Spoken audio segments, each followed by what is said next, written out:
Can you hear me at the back? Yes. Excellent. Good. Well, can you hear me at the front? it is a great pleasure to be able to introduce our next guest. I'm afraid there aren't many of you left, Peter, directors on The Prisoner. No. So we're glad to have you with us. Please put your hands together and welcome.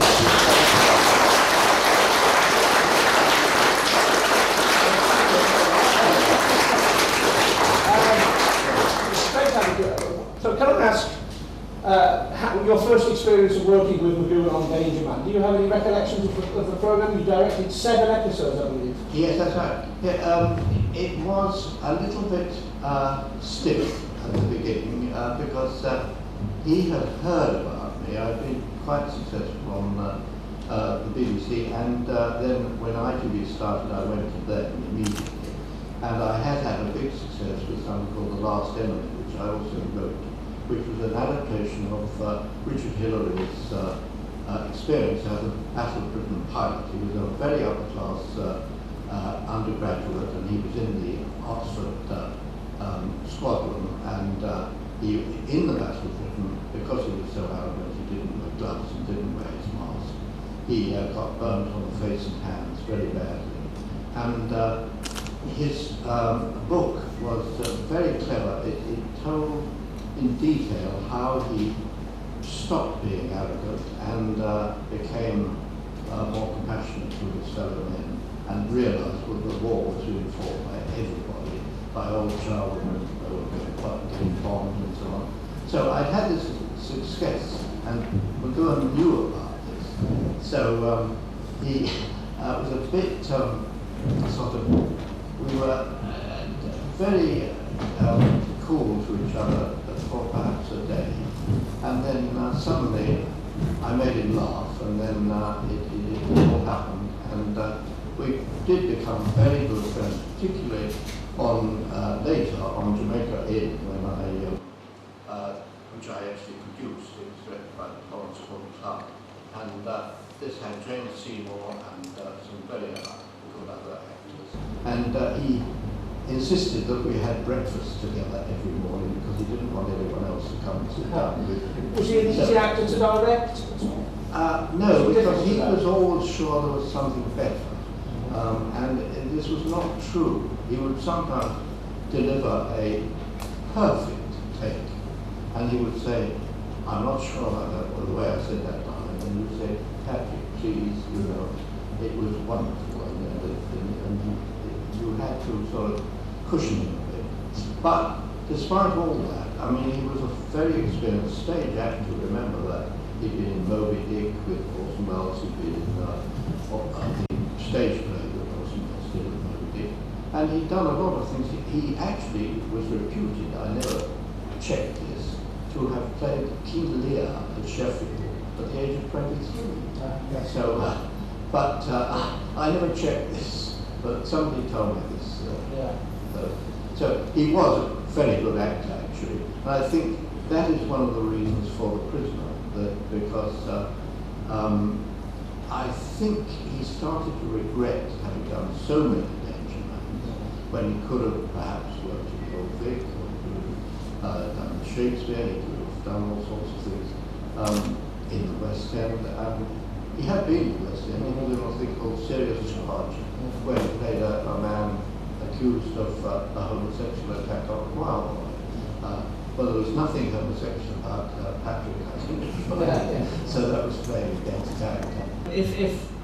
Are you the type of director that if something goes wrong on a take, do you try and fix it in the edit stage, or would you insist on another take? Well, I would fix it on another take, but on live television, I was doing The Queer Fellow, which is the Brendan Beale story, and the 5 prisoners were standing around it where they were supposed to be digging the grave for the man who was going to be hanged tomorrow. And I had 3 cameras, and each was doing an individual close-up, then having to move to the next individual close-up, and then go back to the close-up we'd done before. And this had all been carefully rehearsed with them, but then suddenly one camera broke down. So luckily, we had a camera 5 or a high rostrum, and I said, "Get a shot of the group."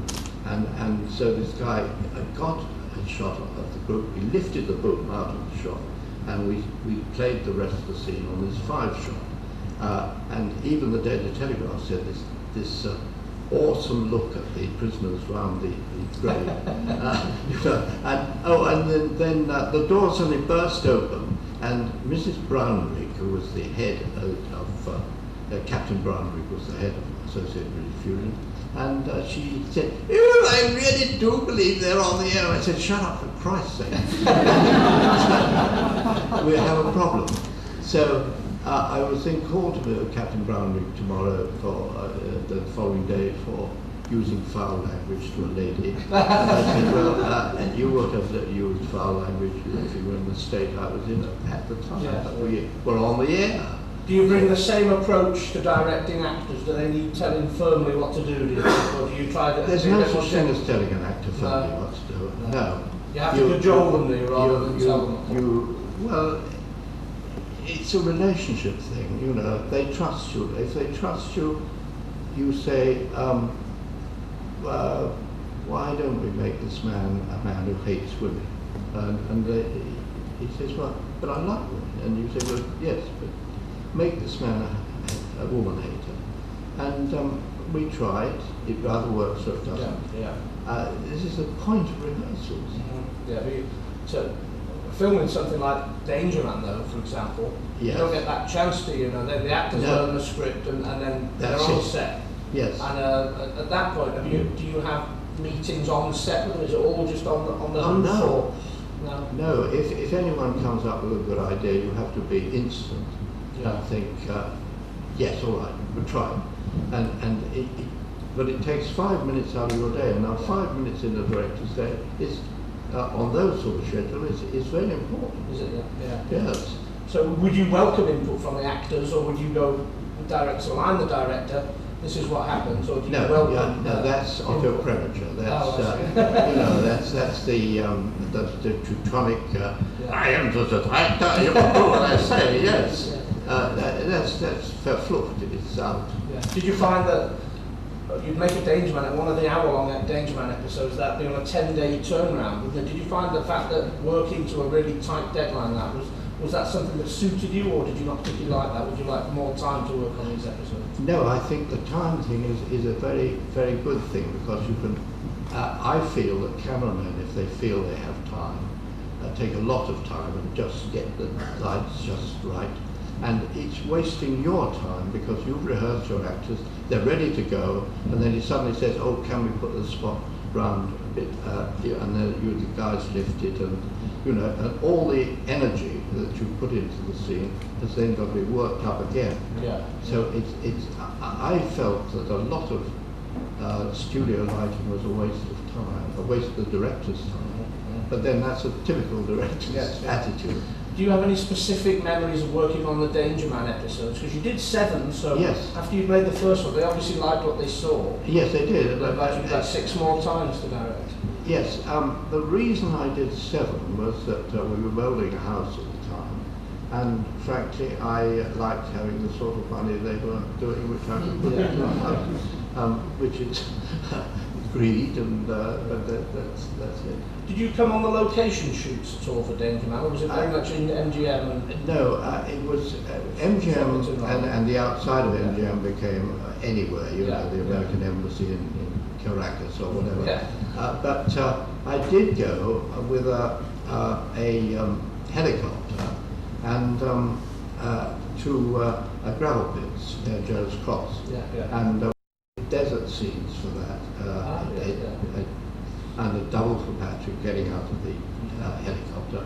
But then the day before I went on this one-day shoot, and praying for sunny weather, Charlie Friend came up to me, the director of another picture, another episode, and he said, "Oh, by the way, I've got a scene where there's a helicopter circling overhead. Can you just knock off a couple of shots of helicopter circling overhead?" I said, "Fine, yes, sure." And then another director came, I think it was Pat Jackson or somebody, came up and said, "I hear you're doing something for Charlie. Can you get me a shot of a double for Patrick coming out?" And I said, "Well, what's he wearing?" And they said, "Oh, he's wearing khaki drill or something. I said, oh, well, my man is not going to be wearing khaki drill, so it'll be changed.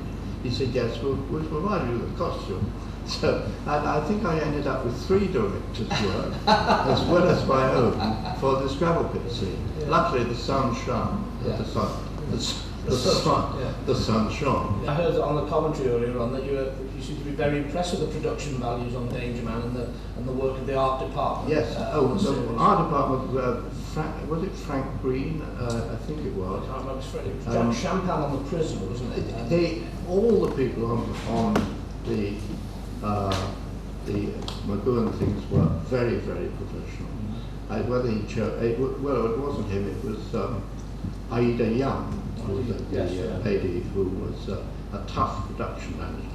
But we used to have hoots of laughter. She used to invite me to have a drink in her room after the shoot from that. And we used to have chats about it. My wife was sitting and I said, oh, it's overtime again. Now, that was nice what you're saying, you had a lot of laughs on the set. I mean, I don't know if you ever worked on the Saint, but the stories of working on the Saint, the crew always say it was a laugh a minute working with Roger Moore on the Saint because he was a practical joker. And was it like that with McGowan? It wasn't. No, it wasn't no, not at all. Deadly serious. The other thing you did plenty of episodes on was the Avengers. Was that as much fun off screen as it appears to be on? It was much more light-hearted and frothy stuff, really, wasn't it? Yes, it was. It was light-hearted because Patrick McNee is a very warm and friendly and funny man. He's very much cleverer than he appears. And he and Diana Rigg, and I directed all the tests for the ladies who were to be chosen, all 16 or 15 or something. I think we were 15 because we did 3 a day for 5 days. Was this casting the Diana Rigg character, was it? Yes, it's a casting of the Diana Rigg character because we had a girl called Barbara Shepherd originally. She did the whole scene. Elizabeth Shepherd. Elizabeth Shepherd, sorry. Yeah. Elizabeth Shepherd, and she did the whole of the first episode. One night we were on location in Hunstanton, and she came to my room, knocked on the door, and said, can I have a word? I said, oh yes, come in. She said, no, I won't come in, but I will show you. And she said, this is the answer to my lady. She always called her captain my lady. Yeah. So I said, oh really? And she said, yes, it's a chronometer. And every time she's stumped for an answer, she points to the chronometer and does a little fiddle and says, there, the chronometer says so-and-so. And I said, what? This isn't visual. We will have you finding out about cookery or finding out about something else. Not just tapping your wrist and saying an active device. Active device. Yeah. So, and she went away and she wouldn't speak to me after that. We were on location and I would say, would you go to and the assistant director had to say, he wants you to go back to the door and come through. Yes, all that. Well, it's hard to imagine. So we fired her. I was very simple. Yeah. And so then we tested these 15 ladies. I didn't have time at the end, so on the Friday night, the last girl, because the last but one girl had not learned her lines, it was very difficult. I suddenly realised we've got about 30 minutes to do 3 scenes, which is impossible, with the new girl. So I said to the new girl, well, I'm afraid we're going to just have to do a big close-up of you, and Patrick will feature the lines. Imagine you're in the various places, and please act. And so this girl did this, and it was, of course, Diana Rigg, and of course she got the part anyway. She was the very last one to be seen, was she? Oh. Totally. It's hard to imagine the Avengers without Diana Rigg, really, isn't it? It's such a perfect partnership. Yes, perfect. And she was fun. I mean, she was also, she had no fear at all. I mean, I rehearsed a double on the trampoline, and the following morning I found Diana was practicing on the trampoline. She said, I don't need a double, I can do this. I said, what? You're supposed to leap on the trampoline and slash your way through a window. She'd left that bit out. So she was good at the stuff, but we had a chat with Frank Mayer, who McGowan's double on The Prisoner, and he used to say that Patrick Whitney was hopeless at the stunt stuff. That's why I developed the technique with the umbrella, pulling the arms and things, because he couldn't do a fight scene to save his life, according to Frank, who was the stunt arranger. That's a little hard on him. Patrick, in one of the things we've seen today, yesterday, he took a punch on the chin that really was a punch on the chin. I didn't direct that. McNee or McGowan. Frank was talking about Patrick McGowan. No, Frank was talking about Patrick McNee on the Avengers not being very good at the stunts. McNee was a fumbler, yes. But he was such a nice man. But anything with props, it would suddenly get, and then he'd get the shakes or he'd get something wrong. He always, or he turned the wrong page or something. No, Frank Mayer speaks very highly of Patrick McGowan as a stunt actor, Yes. He says he could have been a stuntman if he'd have well, no, a different career. Yes. Talking about that then, how the Prisoner, when you came to work on The Prisoner, was it just another job, or did you think, hang on, this series is something slightly different to Danger Man and the Avengers, it's got things to say? Well, do you get a sense of that? Or? I will tell you, by then I'd become a producer at the BBC, and I was producing a very successful series called The Troubleshooters, which was about Mogul oil. The first series was called Mogul, and then it became The Troubleshooters. And we were preparing the second series of this, so I wasn't actually in the studio or in rehearsal even, but we were in a nice stage of casting, interesting parts and getting scripts right and so on. And my phone rang on a Friday night, and it was, the voice said, this is Patrick McGowan. And I said, oh yes, how are you, Patrick? He said, leave all that. He said, you're going to come down to MGM on Monday and start directing my new series, The Prisoner. And I said, what? And he said, the script will arrive tomorrow by motorcycle at your house. So that was it. And so I then rang him and said, look, I think you have to talk to Sidney Newman, who's the head of drama at BBC, to see if it's possible for me to come for 2 weeks. So a lot of phoning happened, and Sidney rang me and he said, can you take 2 weeks out and all this sort of thing. But anyway, the 2 weeks was arranged.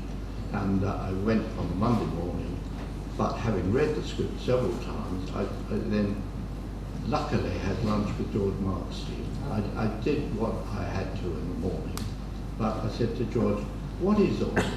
And George says, well, he regrets Danger Man having gone on so long, I think.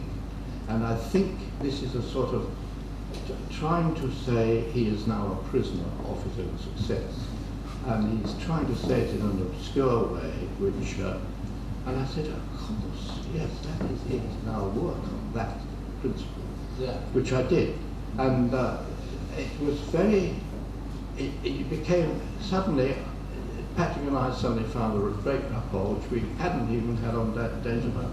And we did have a rapport on that. But one night, about the second Thursday, which is the 9th day of the 10th, an actor came to me, and it was 20 to 6, and I knew I'd got to get this quite fairly long scene by 10 to 6 when they packed up. And there was no question of overtime or anything like that. So I said, oh, what is it? And he said, I can't say this line. And I said, look, think of the money. And he, a voice behind me said, you haven't done your homework. It was Patrick. Talking to the actor. Yes. Yeah. So I said, well, what am I to say? And he said, well, see what the boy does. And of course the boy delivered the line, and that's all the boy does. It was just an actor getting a little stage fright. And well, that happens, does it? They even get stage fright before a take without an audience there. Yes. You see, try the danger is that you work up the emotion and the passion and energy of a scene, and then everybody goes and sits down, and the lighting man says, right, well, move the boat a bit over to that way, yes, a bit, and you feel the adrenaline all zipping out everything, and you've then got to get your actors back to where they were at the last rehearsal and shoot it. You see, that's the point. And sometimes your actors have had a chat and they've had a cup of tea and they thought, and who were you with last night and all that sort of thing. And oh yes, come on, yes, we'll do the scene. And you don't get that drive and that guts that has got to be there because the audience are paying you. Of course, Now, the thing is, I wanted to ask, did you find any difference with McGowan between working with him on Danger Man and on The Prisoner? Was he under more pressure on The Prisoner because he was executive producer? And yes, he was living in the studio. This is a thing. He was a prisoner. I used to worry about that because he didn't go home every night. He often stayed overnight in the studio. And he often stayed at the weekends working on the script for the Monday that we would start. Well, I wouldn't start, but a director would start. Did you think it ever affected his performance? And he's a pretty powerful actor in The Prisoner, isn't he? Well, he's so powerful. I don't think it did. No, I mean, I do admire him, and he's incredibly. He will get energy into any scene, really, and that's the key to it. And your episode, The General, what did you think? It was obviously had Lewis Griefer wrote the script, and it had a lot to say about education. Did you when you read the plot, did you think, well, there's something I can do something with this education plot, or was it just let's get 5 minutes a day in the can? And did it fire you up, the plots of the thing? No, it didn't fire me up with plot until I had lunch with George Marston on Monday, when I was actually shooting. I see. And I think that gave me a clue. And then I did. Did you find it quite difficult before that to get a handle on what the series was about? Yes, that's right. Well, I thought it was superficial, and it was anything but superficial. I mean, it was part of McGowan's life, definitely. Yeah.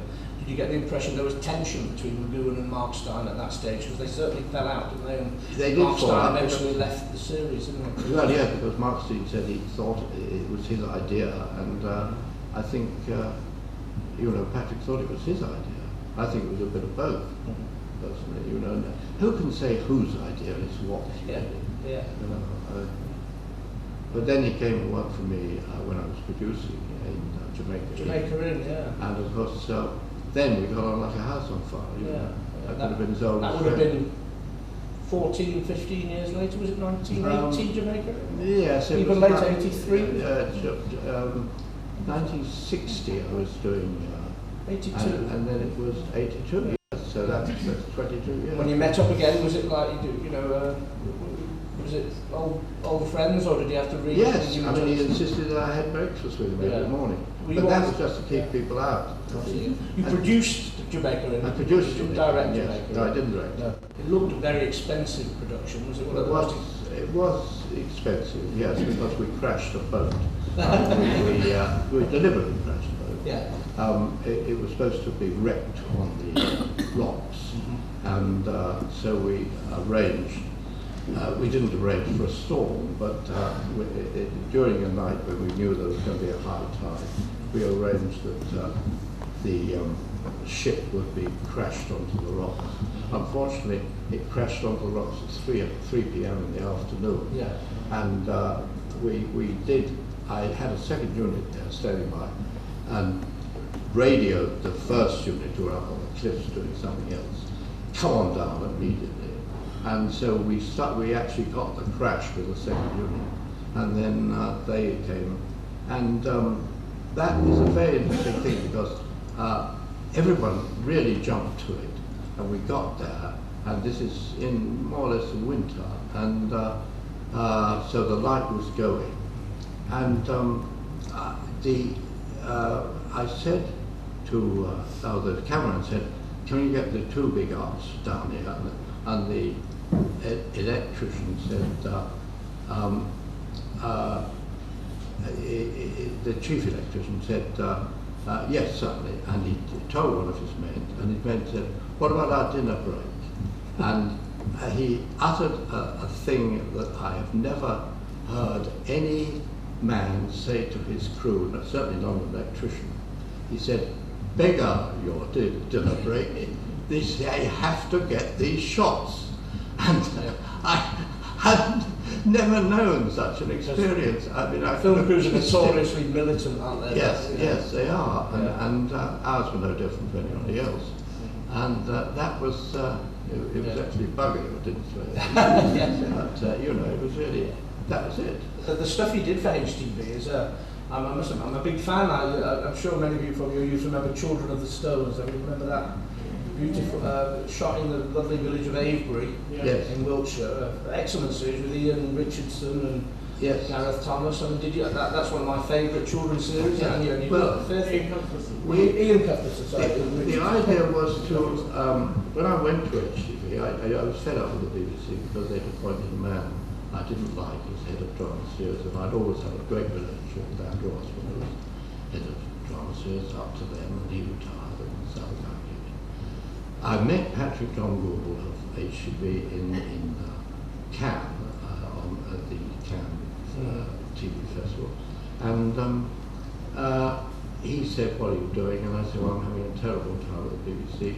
He said, well, look, just read, this is the first script, and I read it, and I said, that is very good. And he said, Children of the Stones? Yeah, Children of the Stones. And he then gave me the first 6, and it was 7, I think it was, or if it was 6, yes, it's 7. Yeah, 7. So he gave me the first 6, and I said, well, how does it all come out? He said, I will only tell you if you agree to come and direct it, because we need this to prove to the Americans and everybody else that we can do proper location shooting with a big crew and everything. And so I said, all right, yes. So I resigned from the BBC and went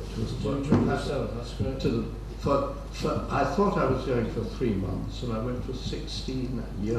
The longest job I've had with anybody, because I liked it so much. It was a freedom of doing, you know, I mean, I wanted to do Kidnap, the Ron Wood series, which the BBC has shown a recent version, which is nothing like our version. Well, I have to modestly say this was a German co-production with German and French, and the Germans delivered a script full of sadism and violence and everything else like that. And I said, we can't shoot this. So, well, this is the script that the second German network has approved, so we have to shoot it. And I said, look, this has got to be true to Robert Louis Stevenson, who was a Scots writer, and that I'm very partial to Scots writers, and I think he should, we should do something about the script. So Patrick said, go home and write your own script. So I wrote my own script, and I was doing it by hand, and motorcyclists were being shunted up to, from my home in Wintlesham to Bristol, and typing was being rapidly thing. And luckily the Second German Network read it in English, and they passed it. They said, yes, this is better. This is better. So we did it with David McCallum, you know, really top class. And that was probably the thing that got us the job. Well, that and Jamaica in, got us the job with Columbia. We had a very solid deal with Columbia for. Well, at that time with HTV, it was there was some great stuff. It was that period, Into the Labyrinth, a very imaginative children's drama with much of it. You didn't do King of the Castle, did you? No, I didn't do King of the Castle, but that was very good. It was a period where HTV were coming out with very imaginative stuff for children. Yes, they were. Yes. And the Children of the Stones, was that an enjoyable experience to work on?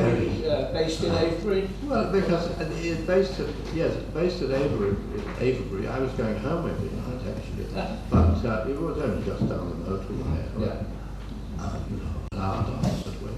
But I preferred to go home, really. And the weather was just like today. Beautiful. Yeah. For weeks and weeks, it seemed. We did all those locations in beautiful sunny weather. Yeah. That would have been one of the years commemorated on the Hercules Hall statue. 76, would that have been the summer of 76? 75 or 76, yeah. One of the really hot, beautiful summers, Yes. It's all, in a way, it was almost like The Prisoner, but in some ways it was about a man and his son who were trapped in this village, weren't they? And they couldn't get out. So every time they tried to get out, they were blocked by standing stones in the road and things. That's right, yes. And it was circular. Because the ending, if you remember the ending, was Ian Cuthbertson character. After having been killed, moving into the village again, ready to start it all up again. And yes, that's a Prisoner connection, because just like The Prisoner, the series is cyclical, and people, I wondered at the time if you made the connection at all. Did you? Did you make the connection between these similarities between Children of the Stones and The Prisoner? Or it was no, I never did. No, curiously enough. They were trapped in this sinister village, weren't they? I also actually enjoyed working with the young, they were 16, 15 years old children. They weren't really children. I mean, they were. I think the girl was only about 14, but she was very mature, and it just. Great cast as well. With yes. Ian Cuthbertson was a terrific villain. Yes. Okay. Well, I think we're going to have to end it there, Peter. So yeah. That's great. We're going to have a 10-minute break, but before we do, I'd like you all to thank Peter very much.